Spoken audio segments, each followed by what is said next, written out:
we need to talk about the joke that is Joel Embiid. I am fully aware that the Philadelphia 76ers suffered a loss in Game 7 due to several factors. However, I have given some players who are not as good as Joel Embiid a lot of energy in both the regular season and the playoffs, and I think it's only fair that I give him the criticism he deserves. Without further ado, let us talk about how Joel Embiid may have become the NBA's biggest underachiever. If you love NBA-related content, like this video and subscribe to Hoop Craze for weekly content.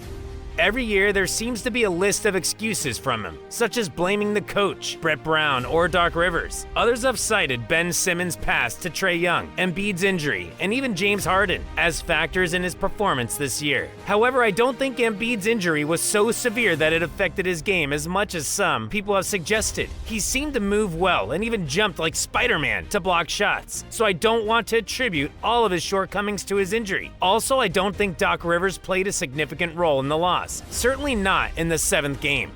While it's true that there were some adjustments that Doc Rivers could have made earlier in the series, it's important to note that in a decisive Game 7, it becomes evident that the Stars must step up and lead their teams to victory. We witnessed this on the Celtics side with Jason Tatum's outstanding 51-point performance. Now, I anticipate that many will bring up James Harden as an excuse, claiming that he also underperformed and cost his team.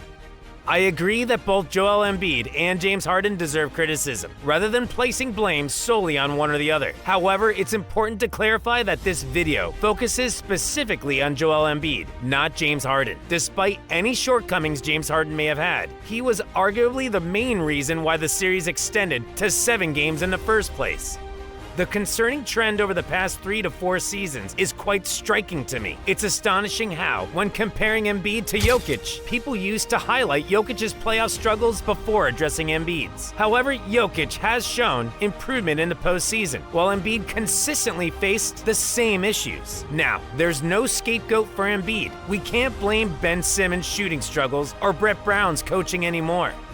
Ultimately, this falls on Joel Embiid. He went from having an MVP-caliber regular season, averaging 33 points, leading the league in scoring, along with 10 rebounds, 4 assists, 2 blocks, shooting 55% from the field, 86% from the free throw line, and a true shooting percentage of 66%. Yet, in the playoffs, he sees a drop in his numbers, as he typically does every year. This postseason, he averaged 24 points, just shy of 10 rebounds, shooting 43% from the field, 18% from three-point range, and a true shooting percentage of 56%. On the surface, it's evident that he underperforms. This year, he's underperforming, and it's been a recurring pattern every other year. Earlier, I mentioned that I don't blame injuries can be used as a fair excuse for Joel Embiid in this situation and discussion.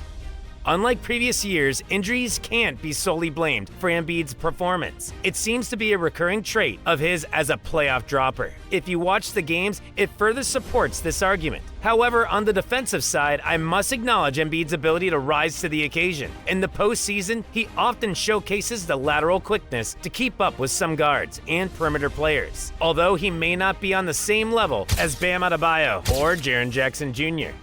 His primary contributions come as a rim protector, where he excels as a shot blocker and provides solid help defense. In Game 1, although the Sixers emerged victorious, the Celtics primarily scored through easy layups at the rim. Beyond that game, except for Game 7, where they struggled overall, the Celtics had difficulty generating points in the paint due to Embiid's effectiveness as a rim protector. However, when examining his overall performance, there are other aspects to consider.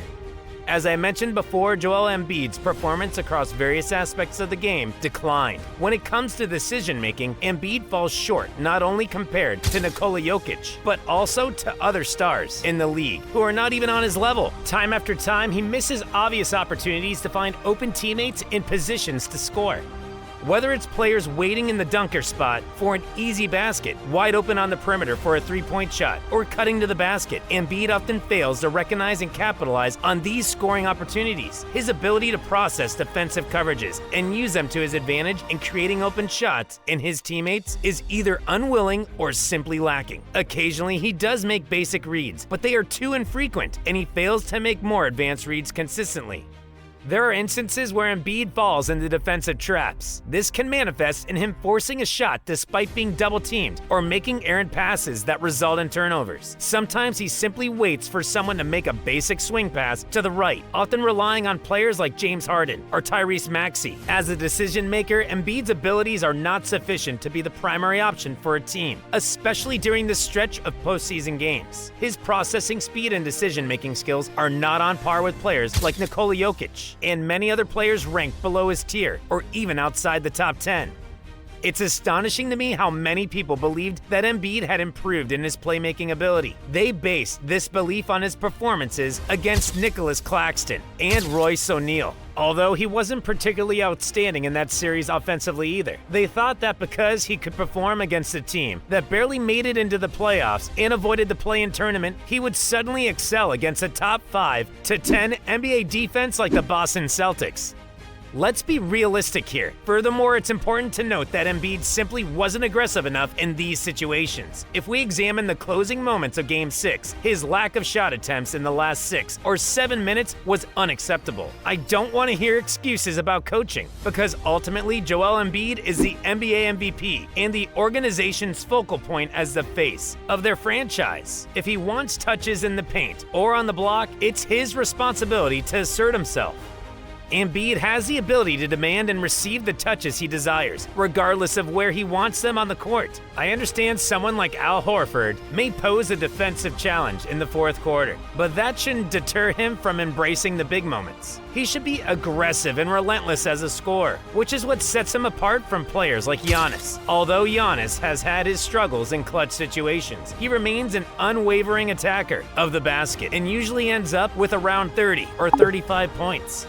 For instance, in Game 5 against the Heat, despite the loss, Giannis scored 38 points and grabbed 20 rebounds because he maintained his aggressiveness and relentlessness. In the crucial Game 6 where the Sixers had home court advantage with a 3-2 series lead, it was the worst possible time for Embiid to retreat and play passively. Comparatively, Joel Embiid is not on the same level as Giannis, Nikola Jokic, or Steph Curry. Giannis and Steph Curry have translated their games in the postseason to eventually win championships, while Jokic consistently rises to the occasion in the playoffs, despite not having reached the NBA Finals yet.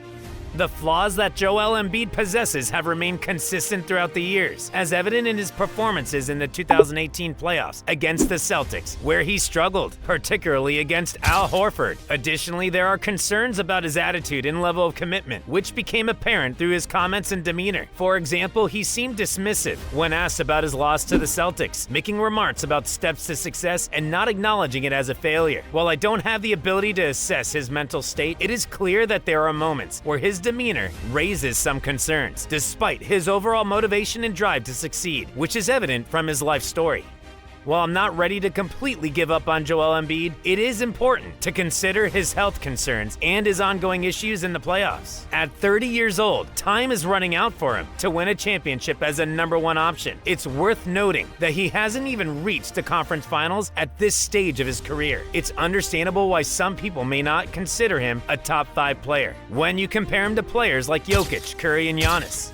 Would you choose him over talents like Luka Doncic, Kevin Durant, LeBron James, Anthony Davis, Jimmy Butler, or Jason Tatum? These players have consistently shown their ability to step up in the postseason with conference finals appearances, championships, and even finals MVPs. They have demonstrated their capability to thrive in high-pressure moments. Joel Embiid has consistently failed to deliver in crucial moments throughout his career. This year, it's particularly disappointing because it was an opportunity for him to prove why he deserved the MVP title. Personally, I find it foolish for people to discount someone's MVP award based on postseason performance. However, as the MVP and being recognized as the best player in the regular season, there was an expectation for him to shine in the playoffs. Unfortunately, once again, he has reinforced the perception that he is merely a performer in the regular season, unable to step up when it matters most.